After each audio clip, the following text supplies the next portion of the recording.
Olá, boa noite, pessoal. Boa noite. Então, vamos dar continuidade aí nossa aula de eletromagnetismo. Bom, então, antes de começar, só avisar vocês, ou melhor, pedir a vocês que depois, se vocês estiverem vendo os vídeos gravados, ou se o som às vezes falhar, alguma coisa assim, me avisem posteriormente para que eu possa providenciar qualquer coisa nesse sentido para reparar essas partes técnicas, beleza? Bom, então, isto dito, o material, seriam os slides para essa aula já estão lá no AVA, e junto eu coloquei uma lista de exercícios referente ao que a gente vai ver aqui. São dois exercícios, basicamente, e aí vocês podem praticar depois. Eu também vou começar a procurar alguns vídeos de outras fontes, tipo USP, Unicamp, PUC, enfim, outras universidades que trabalham com essa mesma disciplina que a nossa, com resolução matemática de alguns desses problemas que a gente está tendo, porque eu acho que fica melhor vocês verem alguém no quadro resolvendo isso aí. Na nossa instituição, por enquanto, eles estão resolvendo essa questão das gravações. Eu acho que se a gente não voltar para o presencial, pelo menos tão já algumas semanas mais à frente, seria possível fazer isso, certo? Daí isso eu informo a vocês mais para frente, ok? Bom, então vamos lá. Nas aulas anteriores, a gente viu basicamente a questão da álgebra vetorial, dos sistemas de coordenadas, que são de fundamental importância para contextualizar, para você equacionar e resolver os problemas associados ao eletromagnetismo, a física em geral também. E hoje a gente vai avançar, ou melhor, a gente vai resgatar alguns conceitos da parte de integrais, porque elas são de suma importância para resolver os problemas do eletromagnetismo. Ferramental matemático muito importante. Então, só para relembrar, uma integral nada mais é do que uma espécie de soma que você faz, onde quando você equaciona um problema, às vezes é mais fácil você pegar uma geometria, contextualizar de uma forma geométrica o problema, dividir essa geometria em pequenos elementos, né, os elementos de área, volume ou comprimento, e aí você trabalha sempre em cima de um elemento infinitesimal desses, aqueles DLs, de algumas coisas que aparecem lá nas integrais, dx, dy, dz. E aí o que você faz? Você resolve o problema para um elemento desse e depois você faz o quê? Você soma o seu resultado, a sua solução matemática para todos os elementos, que é o que uma integral faz. Então, uma somatória ou uma integral, elas fazem uma soma. A diferença é que a somatória, você tem um conjunto chamado discreto, são elementos discretos, uma quantidade que você ainda pode separar. Já uma integral, ela está mais voltada para um todo, como se fosse um grande conjunto que você não consegue distinguir as partes menores. E aí eu separei aqui algumas integrais. Ah, verdade, pessoal. Esqueci de colocar a apresentação aqui. Só um minutinho.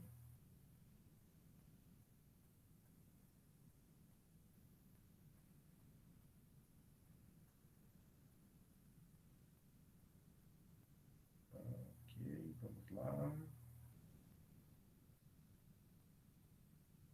Deve estar aparecendo para vocês em algum momento aí a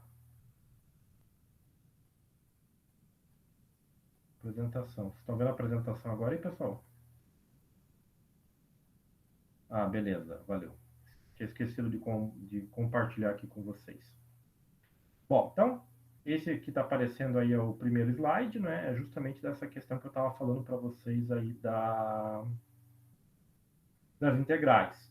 Então, se vocês observarem a primeira integral aqui que aparece, essa integral de A a B, daí tem um C maiúsculo ali, V escalar dl, ou V ponto dl, que é um produto vetorial. Então, o que acontece, ou o que está sendo representado nessa situação aqui? Então, a integral é a soma. Soma do quê?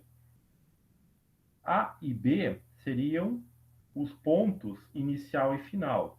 E essa integral aqui, ela está associada a um DL. Esse DL seria uma espécie de integração em uma dimensão, onde você está avaliando a variação ao longo de um caminho, ou seja, digamos assim, a variação física ocorre apenas em uma dimensão, e aí você está avaliando ela em elementos pequenos, que seriam esses DLs que aparecem aí. Então, V escalar dl, V é minha função vetorial, escalar dl. E aí você tem que resolver o quê? Essa, digamos assim, equação dos pontos A até o ponto B. Então, por exemplo, na física, você, digamos, tem lá que levar alguma coisa, uma bola, por exemplo, de um ponto mais baixo, de uma altitude menor, para uma altitude maior, B. E aí você tem apenas um caminho para fazer isso. Então você avalia cada trecho do caminho. Ou seja, a cada momento você está avaliando como é que a força, a velocidade, a aceleração estão variando ao longo do percurso, certo? O C, como eu disse ali para vocês, é o caminho. Se for um caminho fechado, pode aparecer ali como está representado nessa integral aqui embaixo, né? Uma integral com um círculo no meio. Então, toda vez que o caminho for fechado, ou seja, o ponto A e o ponto B forem o ponto inicial e final, você descrever uma trajetória cíclica completa, essa é a representação. Então, muitas vezes, problemas envolvendo a parte de eletrostática, magnetostática, você quer avaliar como é que estão variando os campos elétricos, magnéticos, o potencial elétrico, certo? Ao longo de uma única dimensão, e digamos que essa dimensão seja representada pelo condutor elétrico que você tem. Então você divide esse condutor em pedacinhos pequenos, né, que seriam esses DLs, e aí você trabalha com essa questão de vetores. Então o que acontece? Você teria, por exemplo, cada pedacinho DL um pequeno vetor, e se que se molda conforme o fio, conforme o condutor. E o V pode ser ali o campo elétrico, o campo magnético, enfim. Outra integral que aparece bastante, e principalmente lá na lei de Gauss, são essas integrais de superfície. Não é? Nós temos aqui, que geralmente aparece o símbolo da integração, um S. Esse S significa que é uma superfície. E aí observem que o elemento aqui mudou, não é mais DL, é DA. Então você pega uma superfície, por exemplo, uma área, e divide em pequenos pedacinhos de área, pequenos infinitésimos de área, que a gente chama de dA. E aí você avalia, por exemplo, o fluxo elétrico nessa pequena parte do todo, nessa pequena área. E depois, com a integração, você faz isso para toda a superfície. Okay? E tem as integrais volumétricas. Então, muitas vezes você tem algum corpo, por exemplo, uma esfera, um cubo, um cilindro, e aí você quer saber em relação à questão do volume, como é que esse volume se comporta em relação às suas variações. Então, você tem aqui, por exemplo, representação integral, um V maiúsculo, não é? Que seria de volume, T dV. Então, aqui seriam as formas como aparecem essas integrações, ou como são representadas as integrais. Deixa eu mudar aqui. Então, olha só. Aí você tem alguns exemplos dessas integrais que eu estou falando para vocês. Mais aqui à esquerda, a gente tem o que? A integral do caminho, não é? A integral de linha ou a integral de caminho fechado. Então, você tem aqui o trajeto, não é? Representado por essa curva. Cada pedacinho desses aqui seria um DL, daqueles que a gente viu. E quando a gente faz a integração, a gente está vendo a contribuição de cada pedacinho desses. Então, essa seria a integração de caminho, ou integral linear. Aqui eu tenho três situações de superfície. Então, aqui eu tenho uma semiesfera, uma metade de uma esfera, dividida em regiões menores. Aqui um quadrado, não é? E aqui um círculo. Observe que todos foram divididos em áreas menores. Seriam o equivalente àquele dA que você tem lá na integral de superfície. Também conhecida como integral de fluxo. E, no último caso aqui, você tem integral de volume. No caso, você tem aqui um conjunto de pequenos elementos formando um elemento maior, um conjunto maior. Então, aqui seria aquele elemento dV. O elemento dV, muitas vezes, eu posso representar ele como está aparecendo aqui embaixo, dx, dy, dz. Então, muitas vezes, o que acontece? O problema apresenta para vocês uma integral de volume. E aí, o que você pode fazer? Você pode dividir em 3 dimensões, dx, dy, dz. E aí, muitas vezes, a sua variação vai estar, por exemplo, ao longo do eixo x, por exemplo. E aí você ignora dy e dz, ou apenas na área dx e dy, ou ainda, você pode avaliar a variação do fenômeno físico para uma dimensão de cada vez. E depois interpretar o resultado com toda a informação. Muitas vezes são artifícios matemáticos que são utilizados para que você possa resolver um problema, muitas vezes de eletromagnetismo ou coisas do gênero de maneira mais simples, certo? Bom, e aí aqui só resgatando alguns teoremas fundamentais que aparecem lá quando você começa a estudar o cálculo diferencial integral, eles aparecem aqui.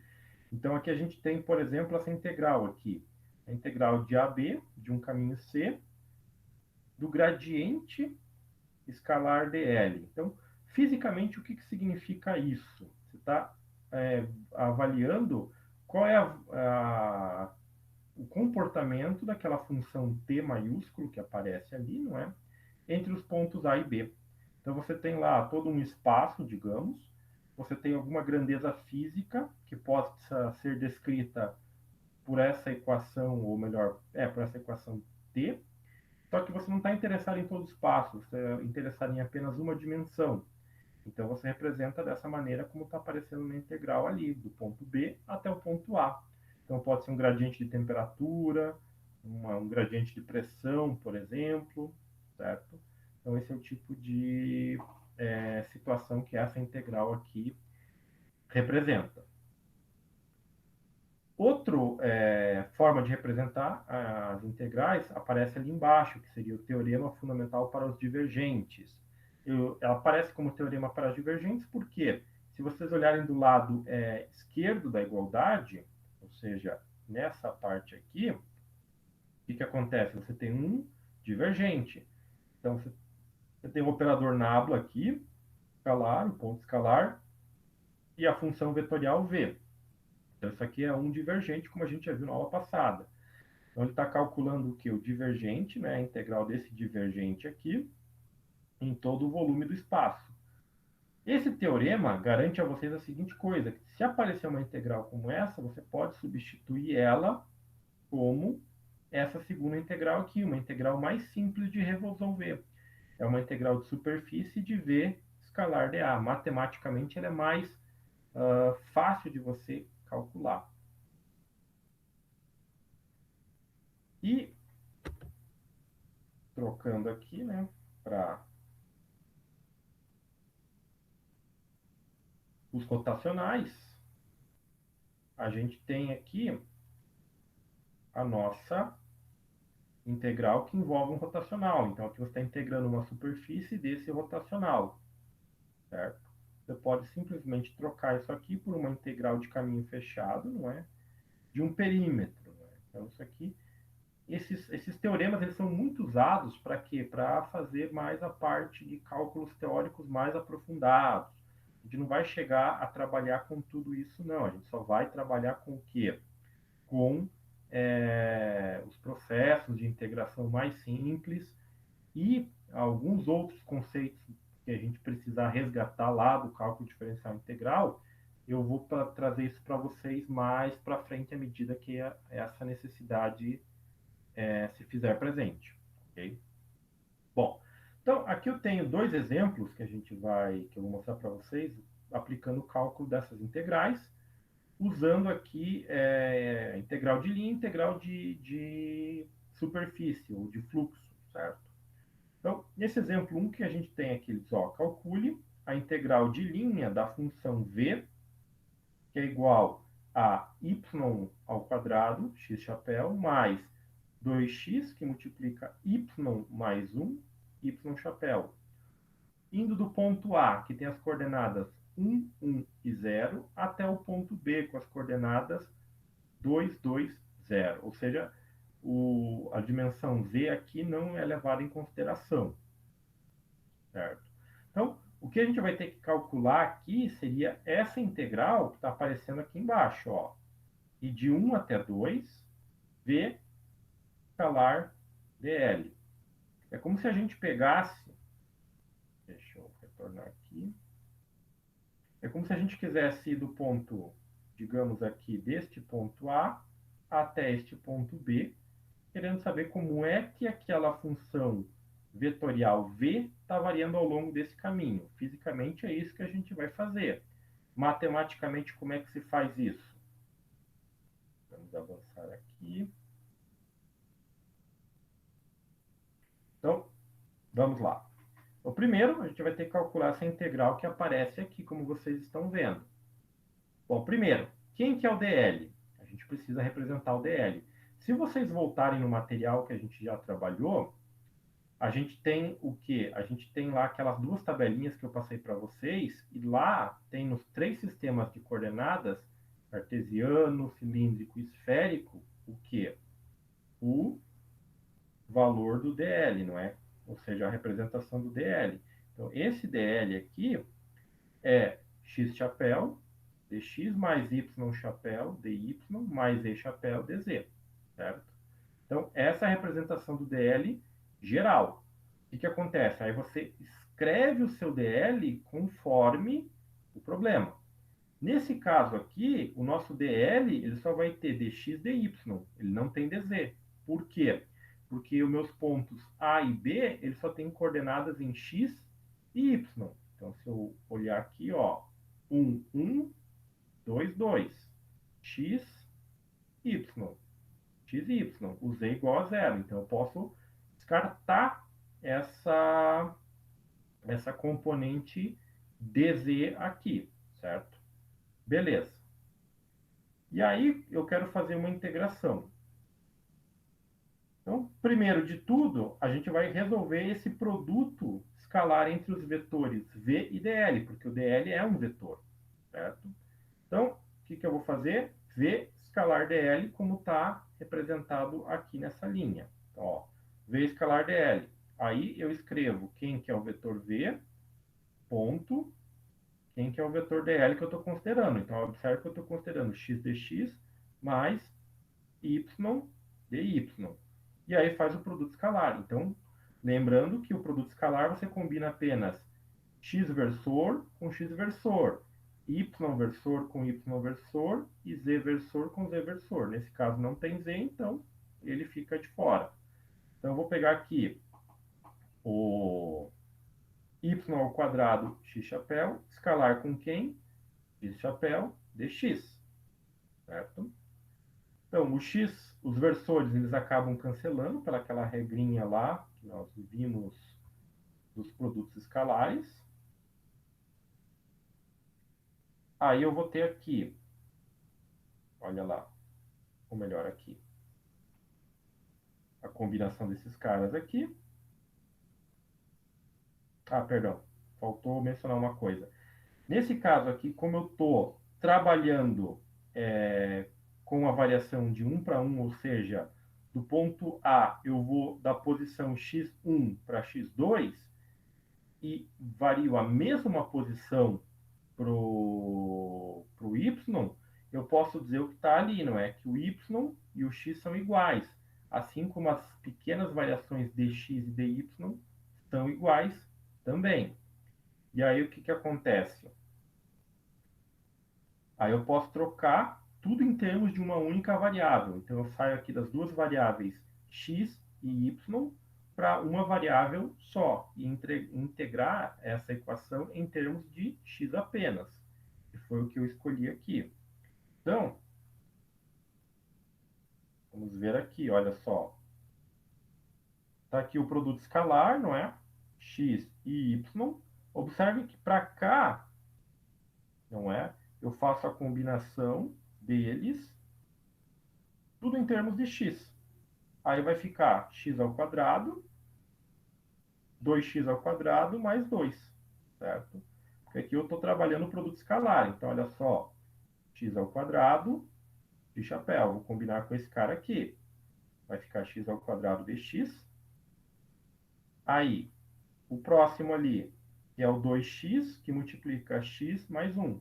Observe que antes, aquele que estava entre parênteses era y mais 1. Mas como eu tenho que x igual a y, eu posso trocar por x mais 1. Então, ficou ali 2x, que multiplica x mais 1, y chapéu. Combina esse y chapéu, eu vou ter como resultado essa expressão que está ali, x ao quadrado mais 2x ao quadrado mais 2x. Tomando aquele x ao quadrado que eu tenho ali, vou ficar com 3x ao quadrado mais 2x. E aí eu tenho que esse produto escalar aqui, V escalar dl, vai ser igual a 3x quadrado mais 2x. Aí isso aqui eu vou substituir aonde? Na minha integral que está aqui, de 1 a 2, certo? Que é o que aparece aqui embaixo. Então, a integral de 1 a 2 de 3x quadrado mais 2x vai ficar... Faltou um dx aqui, depois eu vou ter que acabar corrigindo isso lá, né? Mas você vai integrar tudo isso aqui em relação a dx. Então, a integral de 3x ao quadrado, o que, que é? 3x ao cubo sobre 3. E a integral de 2x vai ficar duas vezes, né? X ao quadrado sobre 2. Entre parênteses isso daqui, e esses aqui são meus pontos de integração, de 1 até 2. Então, daí o que você tem que fazer? Só resgatando lá o cálculo de integrais. Você substitui tudo que é x aqui dentro por 2. Depois, menos tudo isso aqui, substitui por 1. Então, no caso aqui, se eu trocar esse x por 2, vai ficar o quê? O 3 vai cancelar com 3 e o 2 vai cancelar com 2. Então, efetivamente vai ficar x ao cubo, não é? No caso, 2 ao cubo é quanto? É 8. Então, aparece o 2 ao cubo aqui.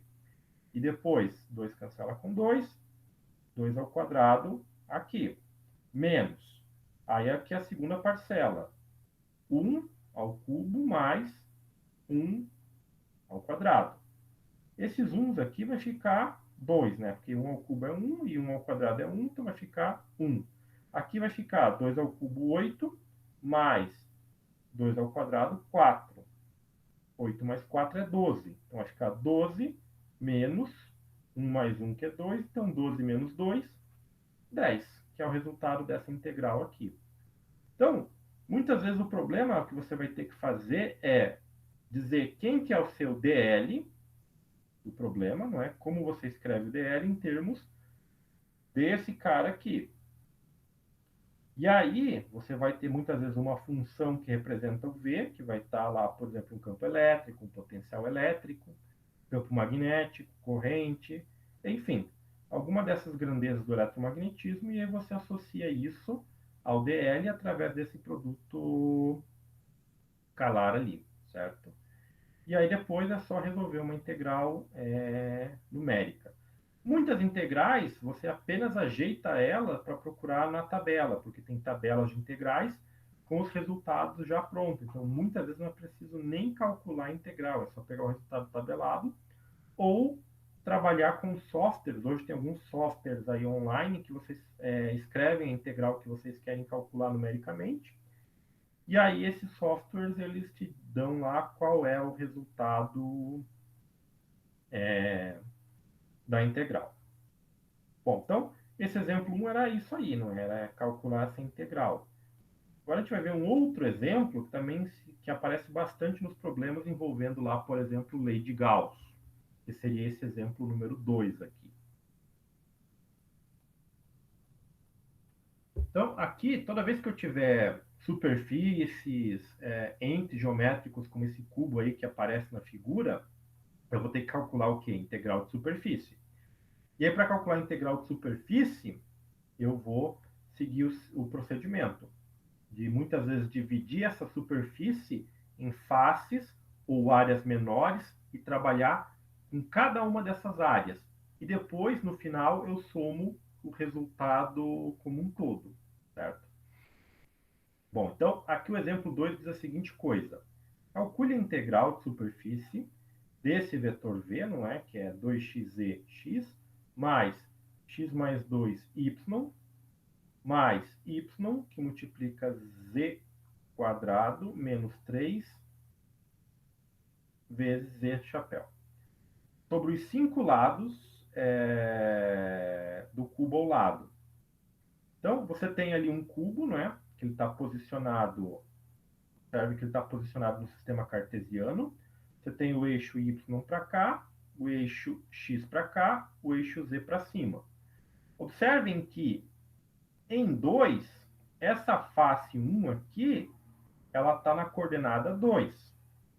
A face 3 em y está na coordenada 2. A face 5 na coordenada z está também cortando na posição 2 do eixo z. Então, ele diz que a aresta desse cubo, né, vale 2. E ele quer trabalhar com 5 arestas. O cubo tem 6. Então, aquela última face, que é a que está com a base aqui no plano XY, deixa eu aqui, dessa face aqui embaixo, essa a gente não vai considerar no cálculo. Ele só quer essas 5 faces. E aí, a seguinte coisa, a gente vai ter a orientação vetorial.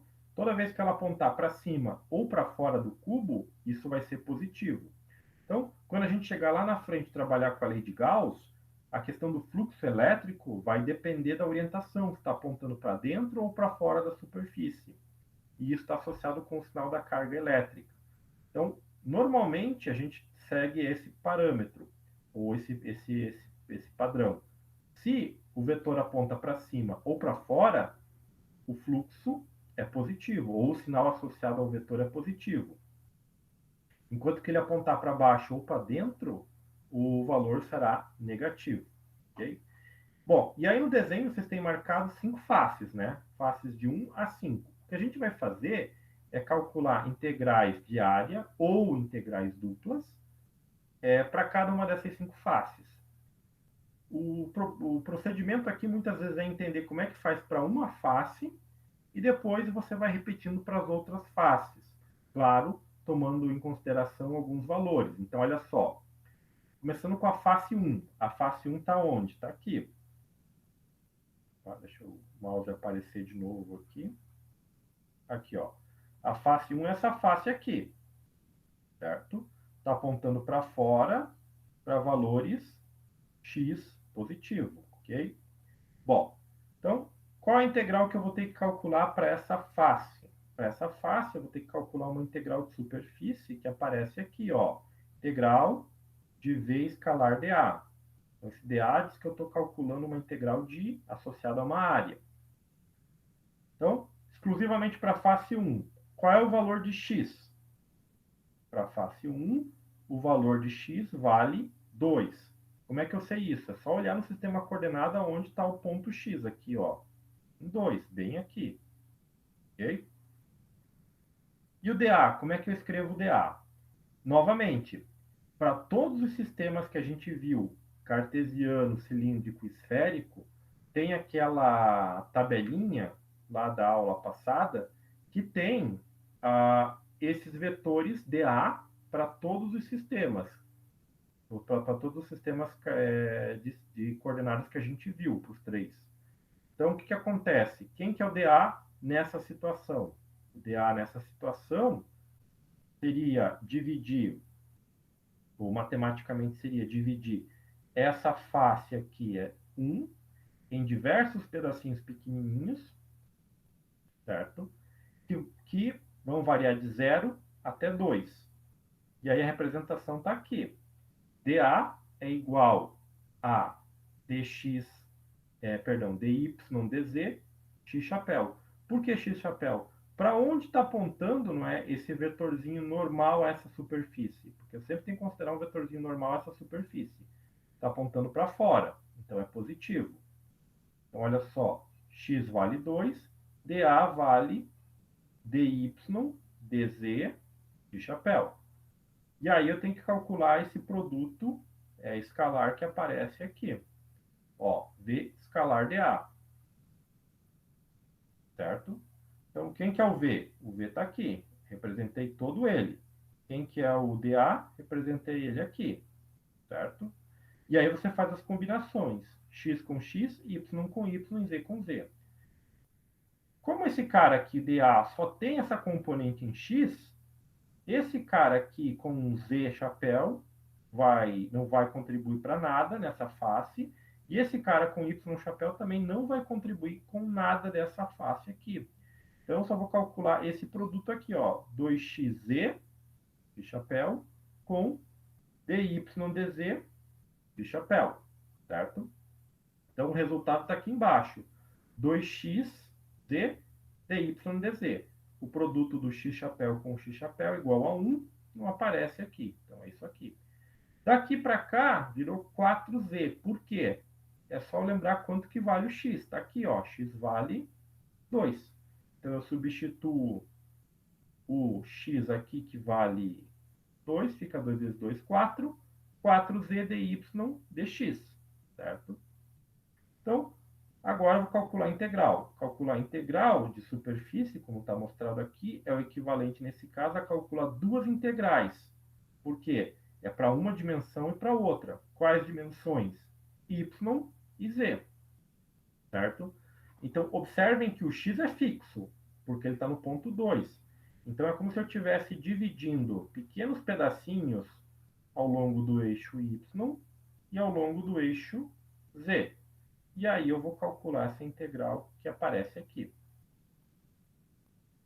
Então, vai ficar 4z dy dz.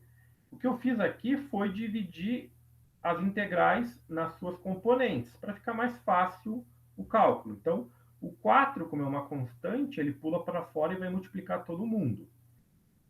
Não tem nenhuma variável em y aqui, então vai ficar o quê? A integral de 0 a 2 dy. E aí, aqui do lado, eu tenho o quê? Eu tenho a integral de 0 a 2 z dz. A integral de y aqui vai virar y, que é o que aparece aqui. E a integral de z vai virar o quê? Vai virar z ao quadrado sobre 2. Certo? Então, você vai ter 4 vezes y vezes z ao quadrado sobre 2. Isso aqui variando de 0 até 2. Então, a mesma coisa que eu fiz antes. Eu vou ter que ter isso daqui.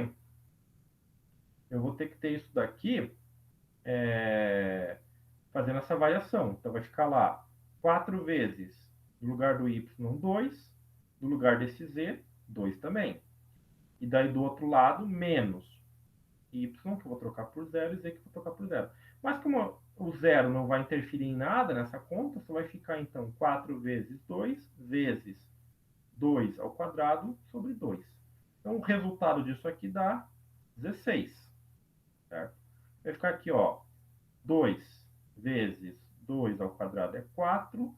4 por 2 é 2.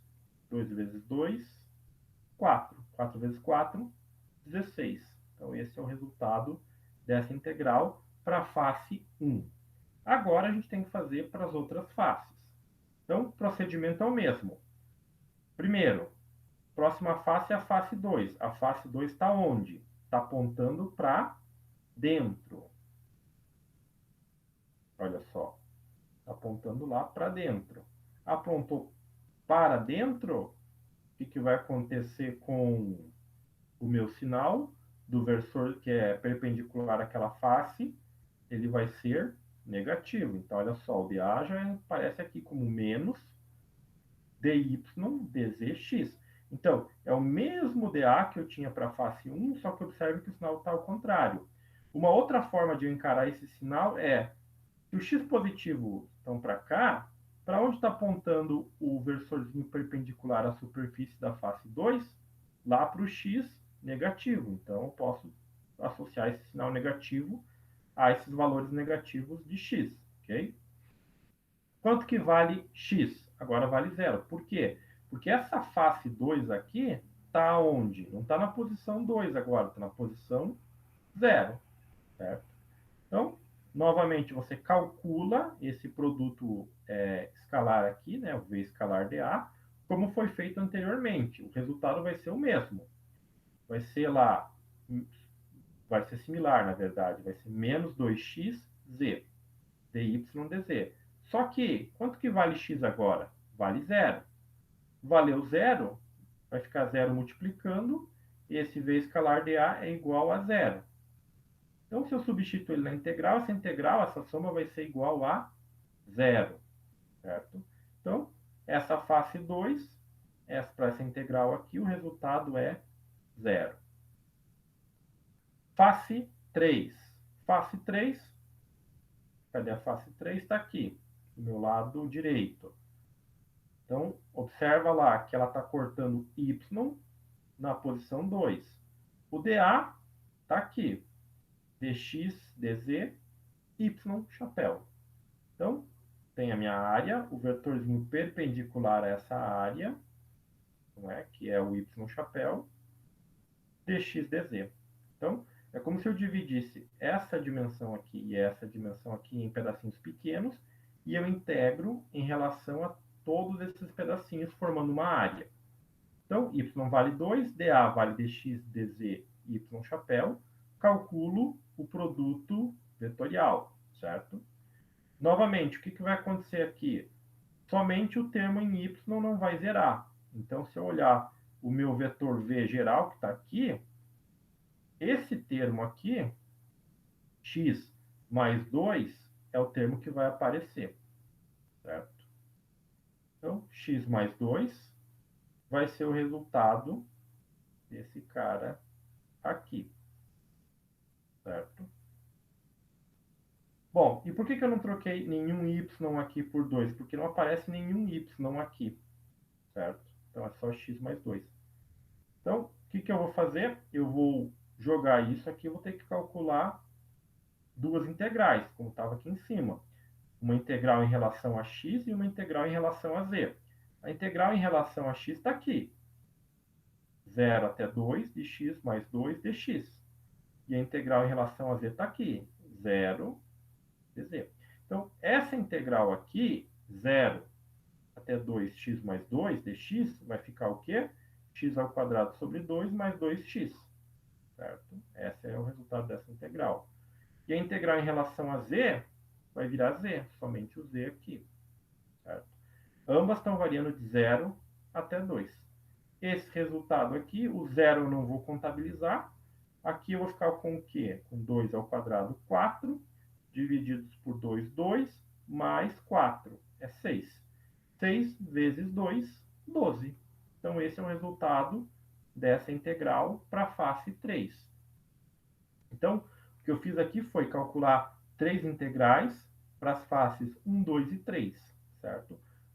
No caso, aqui é só um exemplo matemático, mas se essa função v, por exemplo, estivesse descrevendo o meu campo elétrico, eu estaria avaliando como é que está o fluxo elétrico desse campo em relação a cada uma dessas faces.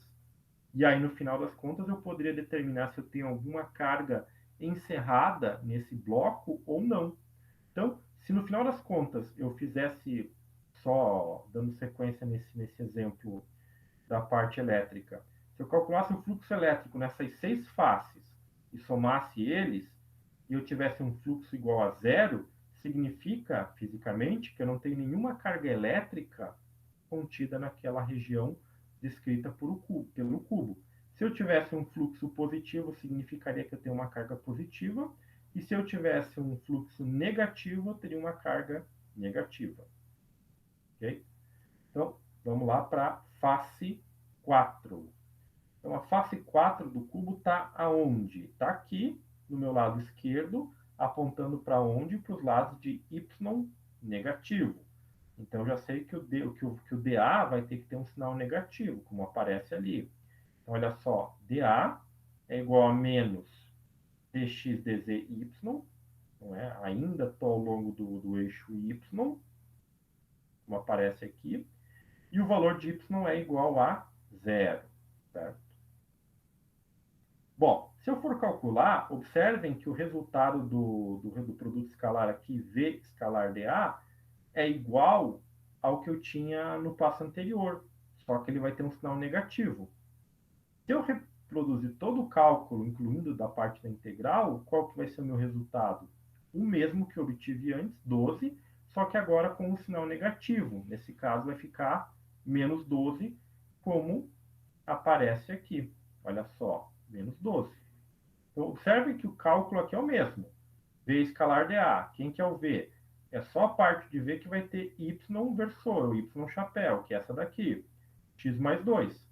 Só que, como ele está apontando para o lado negativo dos valores de y, tem esse sinal negativo aqui. Então, vai ficar menos, multiplica x mais 2, dx dz. Certo? Beleza. Só que daí você vai pegar isso aqui e vai jogar na integral. É a mesma integral que você tinha antes, só com um sinal negativo. E aí ficou menos 12 aqui. Bom, última face, a face 5, que é essa no topo aqui. Então, a face 5, ela tem z valendo 2. Antes eu tinha aqui y igual a 0. Agora eu tenho novamente z valendo 2. E o dA vai ser o quê? Dx dy, z chapéu, certo? Mais uma vez, da onde vem esse dA? Daquela tabelinha. Se vocês pegarem lá para as coordenadas cartesianas, não é? Quem são os vetores dA, ou os vetores dL, ou os vetores dV de volume? Naquela tabelinha tem todo o elenco desses vetores. E aí vai depender para onde vai estar apontando. Nesse caso, está apontando para cima, não é? Minha superfície está aqui. Olha só, a superfície está aqui. Então, está apontando para cima, valores positivos de Z. Esse cara aqui é positivo. Então, V escalar de A, só vou pegar o componente com Z chapéu, que é esse cara aqui, ó, Y, que multiplica Z quadrado menos 3, Z chapéu. O resultado está aqui. Quanto que vale Z? Porque agora Z tem um valor. Eu tenho a coordenada Z e tem um valor para Z. Z vale 2.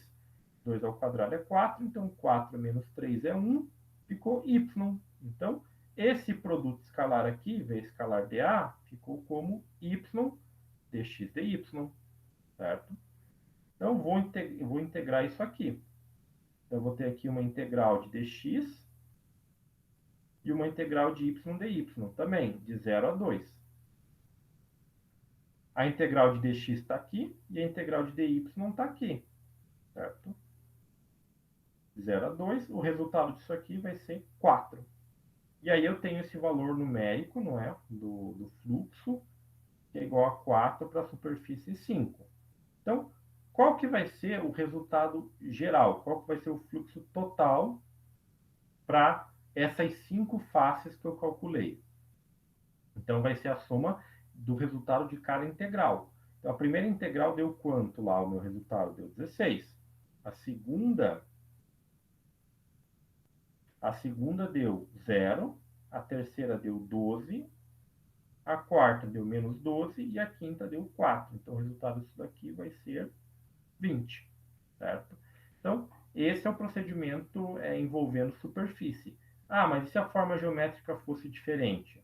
Fosse uma esfera, por exemplo? Aí, o seu elemento de área, dA, teria que ser escrito em forma de coordenadas esféricas.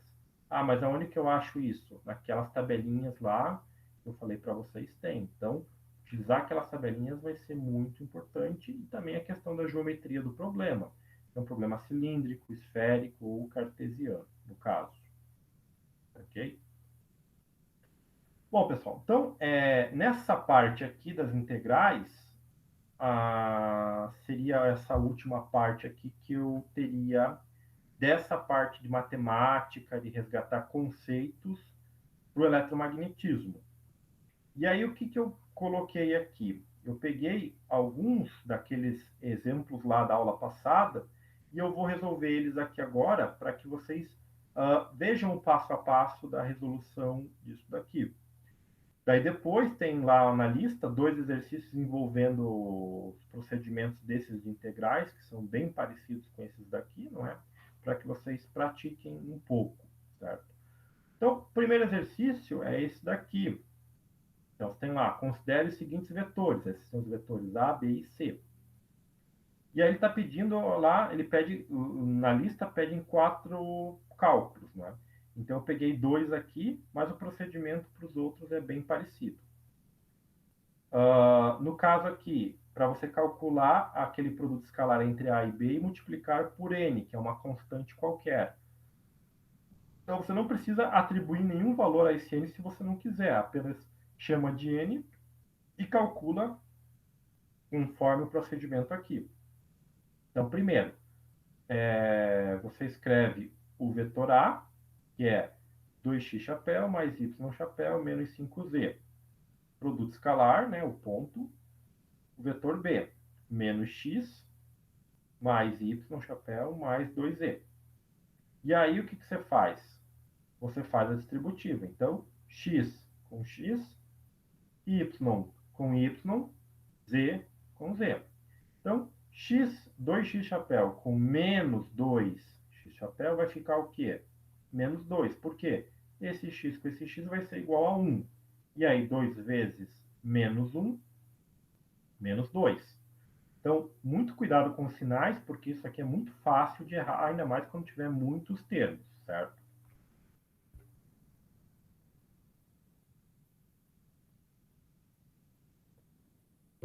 Bom, então, dando continuidade, y com y.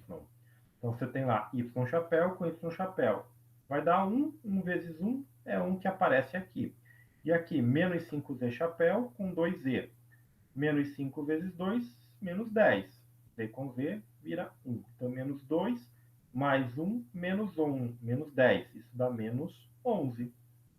Então, o resultado do produto escalar entre A e B é menos 11, certo?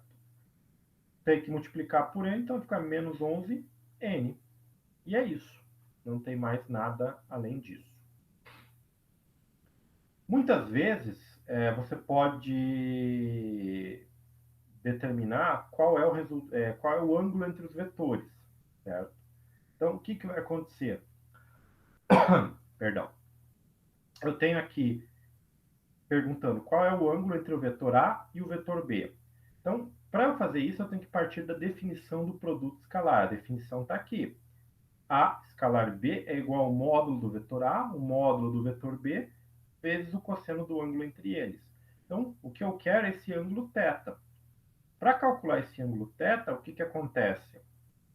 Eu vou ter que calcular da seguinte forma. Eu vou isolar aqui o cosseno de θ. Vai ficar cosseno de θ igual ao módulo de A vezes o módulo de B, dividido pelo produto escalar entre A e B. O produto escalar entre A e B eu já fiz ali em cima, é menos 11. Então, isso aqui vai ser menos 11. Só que eu não sei quem é o módulo de A, nem quem é o módulo de B.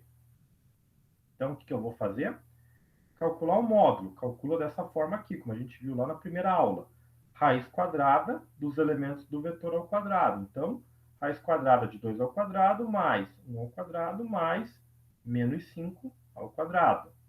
Isso aqui vai dar 4 mais 1 mais 25. Isso aqui dá 30. Raiz de 30 é aproximadamente 5,477. Okay? Faz a mesma coisa para o módulo de B, que é raiz quadrada de menos 1. Raiz quadrada de menos 1 ao quadrado, mais 1 ao quadrado, mais 2 ao quadrado. Isso dá 6. Raiz de 6 é 2,449.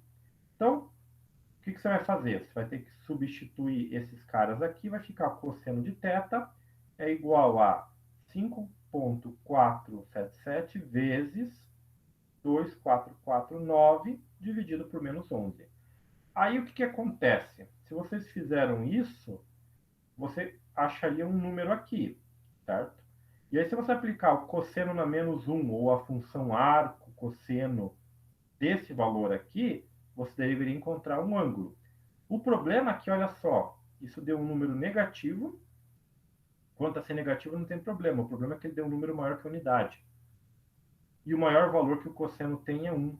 Então, o que acontece? Esses dois vetores, da maneira como estão descritos, não tem um ângulo que possa ser medido, um ângulo real que possa ser medido entre eles. Ok? Então, Muitas vezes, quando isso acontece, no caso aqui, cosseno desse valor aqui, esse ângulo θ, está dando isso aqui. Então, se você jogar arco cosseno na calculadora disso daqui, ele vai dar, depende da calculadora, se for uma científica, ele vai dar erro de síntese da escrita, ou se for um HP, provavelmente ele vai dar um ângulo com parte real e imaginária, certo? Então, nesse caso aqui, não tem um ângulo efetivamente entre esses dois vetores, certo? Então, a escolha de vetores, não é possível você calcular o ângulo entre eles. Mas, se vocês pegarem ali no outro exercício, acho que é B e C que ele pede, o procedimento é o mesmo. Você vai escrever aqui, isolar o cosseno do θ, vai calcular lá o módulo dos vetores, dividir pelo produto escalar entre eles. E aí você vai encontrar um valor. Para que seja válido, esse valor tem que ser menor que 1. E aí você consegue encontrar um ângulo. Muito cuidado para que a calculadora que você esteja usando esteja em graus, certo? Não em radianos, beleza? Então, desse primeiro exercício que tinha da lista, é basicamente esse o processo aí que trabalha com vetores. Um outro que pedia lá é a conversão de sistema de coordenadas. Então, eu fiz aqui para mostrar para vocês. Então, ele pede para representar os três vetores, não é? Do exercício 1 ali, o A, o B e o C, em coordenadas cilíndricas e esféricas. Então, aqui eu vou fazer com o A, mas o procedimento é o mesmo com o B. Então, o que acontece? Primeiro, você escreve um vetor genérico na coordenada que você quer mudar. Então, primeiro, esse vetor A está em coordenadas cartesianas. Eu vou passar para coordenadas cilíndricas. Então, eu vou escrever o vetor genérico, está aqui. Aonde acha isso? Na primeira tabelinha lá que eu passei para vocês, tem isso daqui. Então, em coordenadas cilíndricas, o vetor genérico fica assim, ó. R versor, mais a componente dele, que é o AR. O θ versor, mais a componente Aθ. E o Z versor, mais a componente AZ. Certo? E aí, na segunda tabelinha, tem como escrever, ou tem o processo para você calcular esse AR, esse Aθ e esse AZ. Então, o AR está aqui, ó. Vai ser a componente AX, cosseno do ângulo, θ, mais a Y, seno do ângulo θ. Quem que é a X? A X vale 2. Então, vai ficar 2 cosseno θ. Quem que é a Y? A Y vale 1. Então, ficou mais seno θ. Agora, a θ. Quem são as componentes AX e a Y? A θ está escrito dessa forma, ó, menos AX seno θ, mais a Y cosseno θ. Então, menos AX, menos 2. A Y é 1, aparece 1 aqui. E a componente AZ? Se vocês olharem na tabelinha, o AZ é igual a esse cara aqui, a componente Z. Então, AZ é igual a menos 5. Então, tenho esses caras aqui. Agora, como é que a gente calcula esse ângulo θ? Também está lá na tabelinha. O ângulo θ, nesse caso, vai ser a tangente ou arco tangente das componentes y por x. Você pegar lá o y, que vale 1, e o x, que vale 2, o arco tangente de meio é igual a 26,56 graus. Okay? Então, 26,56. O que eu vou fazer? Vou substituir esse ângulo aqui em cima, para determinar o valor numérico de AR e Aθ. Então, ficou lá 2 vezes cosseno do ângulo, mais o seno do ângulo. Isso aqui vai dar um valor numérico de 2,23. Ok? E para a componente Aθ, a mesma coisa. Então, tem lá menos 2, seno de 26,56 graus, mais cosseno de 26,56 graus. Isso vai dar um número bem pequeno. Se vocês calcularem isso aqui, vai dar 1,971 vezes 10 a menos 4. Okay? E aí, escrevendo o vetor A, só que em coordenadas cilíndricas, de maneira equivalente, é isso aqui. 2,33 R chapéu mais 1,97110 a menos 4 θ menos 5.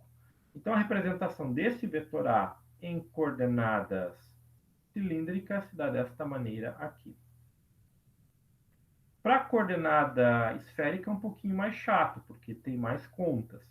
Mas o procedimento é o mesmo. Você vai procurar lá na tabelinha qual é o vetor em coordenadas esféricas genérico, que é esse daqui. R maiúsculo versor, AR, mais θ, versor a θ, mais φ versor a φ. Aqui eu esqueci do versor, mas entendam que esse é o versor φ. E lembrando que as coordenadas esféricas têm o R, o θ e o φ, dois ângulos e uma coordenada dimensional. Muito bem. Aí, procurando na tabelinha, você vai encontrar essas relações aqui para quem é o AR, maiúsculo, o Aθ e o Aφ. Então, o AR é esse cara todo aqui. Ele vai ser lá AX, seno θ, cosseno φ, mais AY, seno θ, seno φ, mais AZ, cosseno θ. E aí, o que você faz? Substitui AX, AY e AZ pelos valores que você tem ali no vetor A. Então, o 2 entrou aqui, o 1 entrou aqui e o menos 5 entrou aqui. Mesma coisa para a coordenada a θ.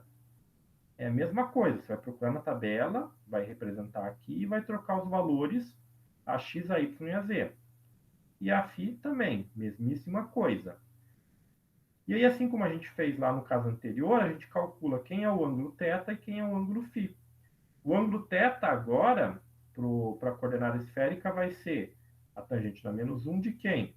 Raiz quadrada de x ao quadrado mais y ao quadrado sobre o módulo de z ao módulo de z.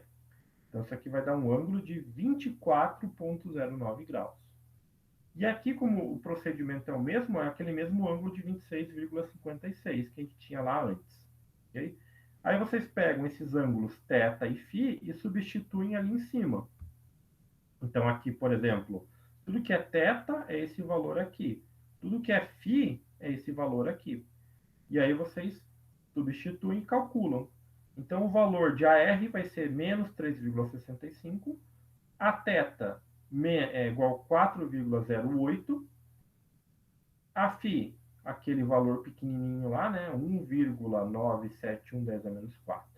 E aí pega esses três valores e substitui aqui, você tem o vetor A escrito em coordenadas esféricas, ok? Então, tá lá, 3,65 R chapéu maiúsculo, mais 4,08 θ chapéu, mais 1,971 vezes 10 a menos 4 φ chapéu, ok? Então, às vezes o mais chato é entender aquela tabelinha e pegar os valores, mas basicamente tem lá indicando de qual coordenada você está para qual coordenada você quer. Então, cartesiana para esférica ou para cilíndrica, e é só pegar os componentes, no caso. Certo? Então, esse aqui, não é? Foi o que eu fiz. O procedimento é o mesmo para vocês fazerem para os vetores B e C. E, por último, esse exercício 3 aqui, ele dá vetores escalares, ele dá funções escalares e vetoriais, e pede para se calcular o gradiente, o divergente e o rotacional de todas elas. Então, primeiro, tem que separar. Eu só calculo gradiente de funções escalares. Então, V e T, que são funções vetoriais, eu não vou calcular o gradiente, não tem por que fazer isso. De V e T, eu só vou calcular o divergente e o rotacional. VA, que aparece aqui, e VB, ó, VA e VB, são funções escalares. Esses, eu vou calcular apenas o quê? O gradiente. Eu não vou calcular nem divergente nem rotacional, porque o resultado fisicamente não teria sentido. Então, aqui eu vou primeiro calcular o gradiente, escolhendo a função escalar VB. Então, o gradiente, olha só como é que eu represento o operador nabla e a função junto a ele. Observem que não aparece o ponto aqui. Então, o operador nabla está aqui, não é? Nas suas componentes e as derivadas, e a função VB está aqui. 2x² y menos 3y mais 4yz ao cubo, ok? Então, está aqui a função, né, o gradiente. Aí eu vou combinar o quê? Aí eu tenho que combinar aqui todo mundo com todo mundo. Então, observem que aquela seleção que eu faço lá atrás de x com x, y com y e z com z, somente quando é produto vetorial ou o divergente que a gente vai ver aqui. Nesse caso do gradiente, tem que combinar todo mundo com todo mundo. Então, o que eu vou fazer? Eu vou pegar aqui esse primeiro cara, x chapéu d dx, e vou aplicar em todo mundo aqui. Então, e o que vai me limitar aqui é a minha derivada. Então, o primeiro termo, tem x aqui para eu derivar? Tem. Então, eu vou derivar. Se não tiver x, derivada de qualquer coisa que não seja a variável dela, que seja uma constante para aquela derivada, é igual a zero. Então, vai ficar x chapéu, que deriva esse cara aqui. Qual que é o resultado da derivada de 2x ao quadrado y? Desce o 2, vai ficar 2 vezes 2, 4. 4xy, que é o que aparece aqui. Olha só, 4xy, x chapéu. Então, isso aqui aparece da onde? Dessa derivada aqui, não é? Com esse x chapéu atuando nesse cara aqui. Aí esse cara eu vou distribuir para o segundo aqui. Tem x aqui? Não tem. Então é zero essa derivada. Tem x aqui? Não tem. Também é zero. Então, para esses dois termos vai ser tudo zero. Próximo termo, y. Esse y vai atuar em todo mundo. Tem y? Tem y nos três. Então, essa derivada aqui em relação a esse cara vai ficar o quê? Só 2x ao quadrado, que é o que aparece aqui. 2x ao quadrado, y chapéu. Porque a derivada de y, que está aqui em relação a esse y, vai embora. Isso é igual a 1. Agora, segundo termo aqui, derivada de y em relação a menos 3y. Novamente, y com y vai embora. Vai ficar 3z. Então, tá lá, menos 3z, y. E, por último, 4yz ao cubo vai ficar só 4z ao cubo, que é o que aparece aqui. Aí eu pego o último termo, em relação a z. O primeiro termo não tem z, o segundo termo tem z. Então, vai ficar 3y, que é o que aparece aqui, menos 3, né? Porque tem um sinal menos 3 ali, menos ali na frente. E, por fim, 12 yz ao quadrado. Então, isso aqui vai ficar... isso aqui é o resultado aqui, porque eu vou derivar em relação a z, vai descer o 3, 3, 4 é 12, yz ao quadrado, z chapéu. E aqui eu só reescrevi, então olha só, com x chapéu é 4xy, com y chapéu é 2x ao quadrado menos 3y mais 4z ao cubo, mais o termo com z, que é menos 3y mais 12yz ao quadrado. Okay? Então, esse é o resultado do gradiente, não é? Desse gradiente aqui. O gradiente VB é esse cara aqui. Então, observem que toda vez que eu aplico um gradiente numa função escalar, o meu resultado é uma função vetorial. Certo? O gradiente, eu vou calcular o gradiente de V agora, na sequência. Então, novamente, escreve o operador nabla, está aqui, produto escalar, escreve a função V. E aí eu vou fazer o quê? Aqui eu vou combinar com o meu produto escalar x com x, y com y e z com z, certo? X com y vai dar zero, x com z vai dar zero e assim por diante. Então, aqui eu combinei, então x com x, está aqui essa primeira derivada para calcular, mais y com y, está aqui essa derivada para calcular, que não está calculada ainda, e essa derivada para calcular também. Então, observe que aqui eu estou derivando o quê? X em relação a y. Para essa derivada, isso aqui é uma constante. Então, essa derivada de constante é zero. Esse termo aqui acaba sendo zero. Esse segundo termo aqui, ele tem o quê? Ele tem um y aqui dentro. Então, essa derivada vai atuar nessa soma. Então, vai ficar a derivada de 2xy, então vai ficar só 2x. A derivada em relação a y vira 1. E a derivada de y em relação a z também é a derivada de constante, vai embora o termo ali, é zero. Então ficou, essa derivada aqui ficou só 2x. E essa derivada aqui fica só 2y, porque z com z fica 2y. Então, observe que o resultado de um divergente é uma função escalar, 2x mais 2y. Poderia ser numérico? Poderia, só que eu precisaria saber quais são os valores de x e y aqui. Como eu não sei, fica dessa forma aqui. Mas ainda assim é uma função escalar, é um valor escalar. E por fim, a questão aqui do cálculo do rotacional da função t. Então, no caso aqui, daquelas duas funções que estão ali no enunciado, v e t, que são vetoriais, você só calcula o divergente e o rotacional dessas duas funções. Então, eu escrevi aqui o procedimento para o cálculo do rotacional da função t. Então, aqui eu estou usando aquela regrinha lá da matriz. Então, escreve a matriz 3 por 3. Primeira linha são sempre os versores, x, y, z. Segunda linha, os elementos correspondentes aos versores do que vem primeiro ali no meu produto vetorial. Então, meu produto vetorial é o nabla, então é o d dx, d dy e d dz.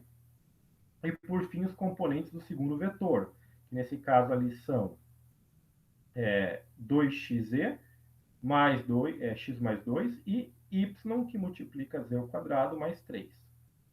Repete aqui as duas primeiras linhas e daí faz aqueles produtos em diagonal. Então, a primeira diagonal vai ser esse cara aqui e esse cara aqui. Então, tá aqui. Então, aqui eu não calculei a derivada, ela vai ter que ser calculada. O segundo membro está aqui, não é? Que daí seria essa derivada em relação a esse cara com esse versor aqui. E o terceiro e último está aqui. Esse cara, esse versor y e essa derivada em relação a z. É o que está aqui. Depois, diagonal para o outro lado, tem que trocar o sinal. Então, tudo que vai para lá ganha o sinal de menos.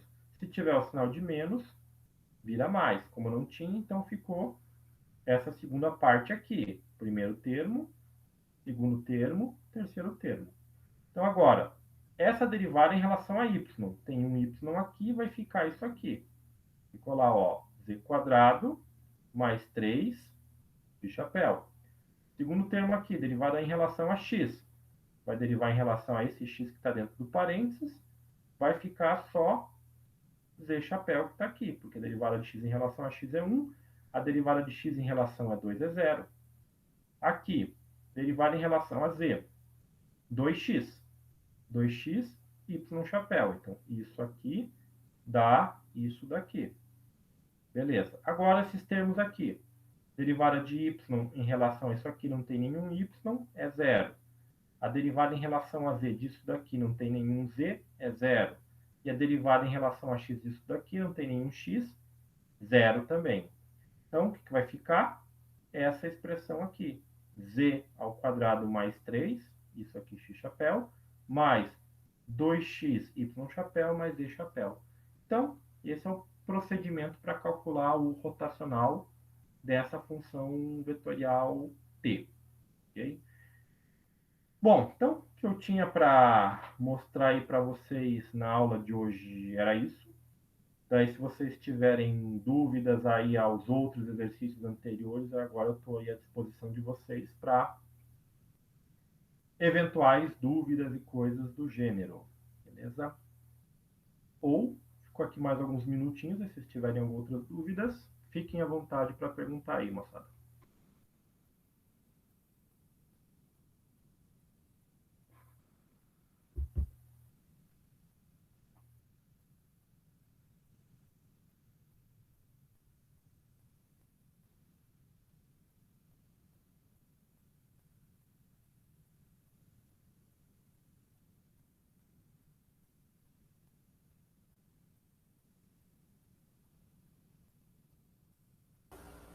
Professor, Opa, diga. só naquele primeiro exemplo que você deu, eu não entendi como x é igual a y. Ah, naquele caso lá, peraí, deixa eu voltar lá. Deixa eu ver. Mais um, tá aqui. Ah, tá, peraí. Opa, voltei demais. E... Ah, tá ali. Então, nesse caso aqui, né, nesse primeiro exemplo que você diz, né? Então, aqui, por que a gente pode considerar o x igual a y? Por causa do que ele está dizendo no problema para a gente. Porque as variações aqui, olha só, você tem a variação do ponto A ao ponto B. Nesse caso, você está indo da posição 1, 1, 0, que é o ponto A, para o ponto B, que é a posição 2, 2, 0. Ou seja, quanto que você variou do 1 para o 2? Uma unidade na posição X. Na posição Y, você também variou de 1 para o 2.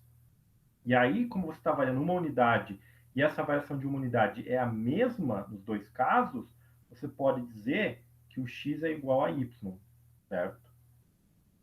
Para simplificar aqui no caso da integral. Entendi. Então, se, por exemplo, fosse 1, 0 e 2, 3, 0, eu já não poderia fazer isso. Não, não poderia, daí você teria que escrever toda aquela função com as duas integrais, no caso, né? X e y. E aí você teria que calcular duas integrais. Então, nesse caso, como foi feita essa ressalva, dá para fazer essa consideração. Entendi. Beleza, obrigado. Imagina?